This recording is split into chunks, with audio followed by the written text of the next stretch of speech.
ang pagtubos. Mula dito sa Marcos chapter 1 verse 1, ang unang punto ay the redemption. Ang mabuting balita o ebanghelyo tungkol sa pagtubos ng mga makasalanan. Ibig sabihin, hindi hinayaan o hindi pinabayaan ng Diyos ang mga tao. Ganito sinimulan yung aklat na ito. Diretso agad sa punto. Ang pasimula ng ebanghelyo ni Kristo, ang anak ng Diyos.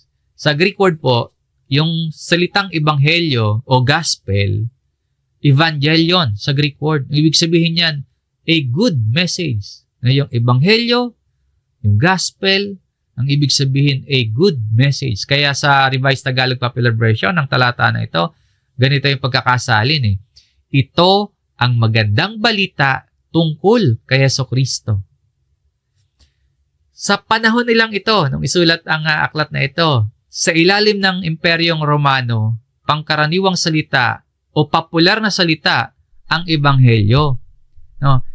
Pangkaraniwan o popular yung salitang gospel bilang political term at imperial term. Ginagamit nila sa mga announcement. Halimbawa, may magandang balita o kaya may magandang pangyayari sa imperyo. Nanalo sila sa digmaan o ipinanganak yung bagong emperor. O kaya merong bagong kautusan sa loob ng imperyo. Magsusugo sila ng mga mensahero, magsusugo sila ng mga herald sa bawat main streets para i-announce yung gospel, yung mabuting balita o ebanghelyo. Isisigaw nila, halimbawa ganito, nanalo tayo sa digmaan. Yan yung mga isisigaw ng mga herald. Nasakop natin ang kalaban. Ganyan ang ibig sabihin ng gospel sa panahon nila. Habang isinusulat ang aklat na ito, yun yung popular na karaniwang kahulugan ng ebanghelyo. Pero dito sa aklat na ito mismo, iba sa nakasanayan o iba sa popular sa kanila yung ibig sabihin ng ebanghelyo according to Mark. Na hindi good news yung bang kasi ipinanganak yung anak ng emperor. O kaya hindi good news kasi nanalo sila sa digmaan o kaya may bagong panukala sa kanila ang emperor. Hindi po ganon. Sa halip po, ang ebanghelyo dito tungkol kay Jesucristo, ang anak ng Diyos. Kaya sa panahon nila, delikado yung kalagayan ng mga Kristiyano. Kapag itong gospel na ito, yung ipinoproclaim nila, kapag tungkol kay Jesus at hindi tungkol sa emperor, kapag tungkol kay Jesus at hindi tungkol sa imperyo, yung good news na daladala nila, pag ito yung pinoproclaim nila, illegal yan sa panahon nila. Revolutionary. Treason, o kaya paglaban sa pamahalaan. Para bang sinasabi nilang, ito talaga yung magandang balita ngayon. Hindi tungkol sa emperor, hindi tungkol sa anumang nangyayari dito sa imperyo, kundi tungkol kay Jesus. Kapag ganito ang sinasabi nila, na ang mabuting balita ay tungkol kay Jesucristo at hindi tungkol sa emperor, kulong sila, delikado sila, patay sila. Pero paano nga ba ang balitang tungkol kay Kristo ay ang tunay at totoong mabuting balita? Ang salitang good news hindi mangingibabaw kung wala ang bad news. May mabuting balita sapagkat mayroong masamang kalagayan. Ano yung masamang kalagayan ng mga tao? Ano yung masamang balita ayon sa Biblia? Basahin po natin itong Romans chapter 3, verse 23. Yamang ang lahat ay nagkasala at hindi nakaabot sa kaluwalhatian ng Diyos.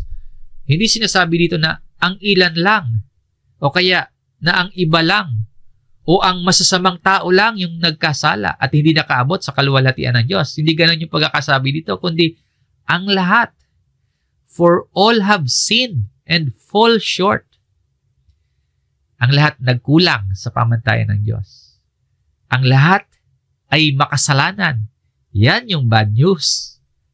Ngayon, ano naman yung bunga at ano ang kabayaran ng kasalanan ayon sa Biblia? Kaya masamang balita ito. Basahin natin yung Romans chapter 6 verse 23. Sapagkat ang kabayaran ng kasalanan ay kamatayan. Ngunit ang kaloob ng Diyos na walang bayad ay buhay na walang hanggan kay Kristo Jesus na Panginoon natin. Yung kasalanan, pagkakautang natin sa banal na Diyos na dapat nating bayaran. At yaman nga po na ang lahat Ibig sabihin, lahat tayo nagkasala. Ibig sabihin din, lahat tayo ay may utang na kailangang bayaran. Ano yung kabayaran ng kasalanan? Ayon dito, kamatayan. For the wages of sin is death. Kamatayan ito, hindi lang pisikal, kundi spiritual na pagkahiwalay sa Diyos. So, ang masamang balita ay ito. Tayo ay hiwalay sa Diyos. Ang masamang balita, alipin tayo ng kasalanan, patungo tayo sa paghatol.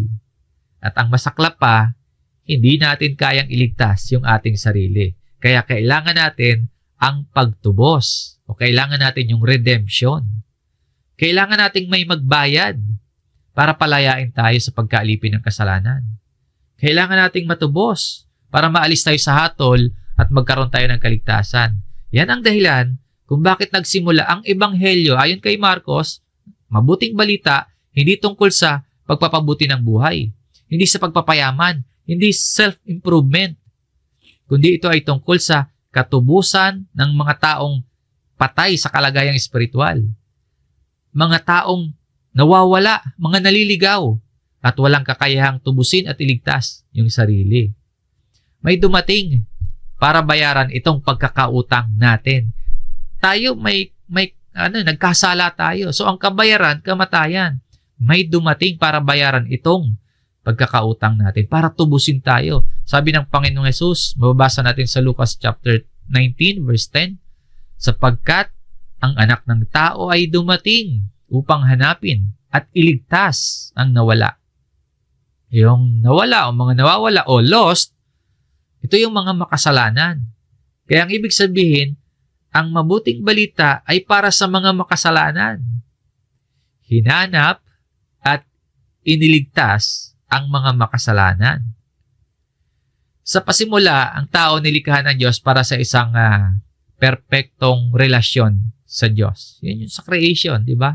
Kaya lang, dahil sa pagsuway, dahil sa kasalanan, ang tao po nahiwalay sa Diyos. Yun yung nahulog. Yung fall. Nahulog sa pagkakasala. Nasira yung mabuting relasyon sa Diyos.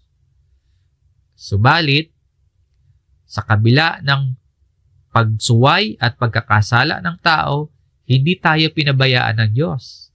Sa ating pagkaligaw, sa ating pagkawala, hinanap tayo.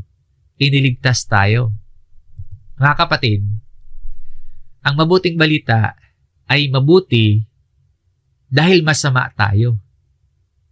Ang mabuting balita ay mabuting balita dahil nagkasala tayo. At tayong lahat ay mauuwi sa kahatulan dahil sa ating mga kasalanan. Ngunit sa kabutihan at sa awa ng Diyos, hindi niya tayo pinabayaan. Sa halip po, ang Diyos ay gumawa ng paraan para tayo ay tubusin. Isinugo niya ang kanyang anak na si Jesus. Pagtuturo ito sa atin na yung kaligtasan, hindi gawayan ng tao. Ang kaligtasan po ay pagkilos ng Diyos sa pamamagitan ni Kristo.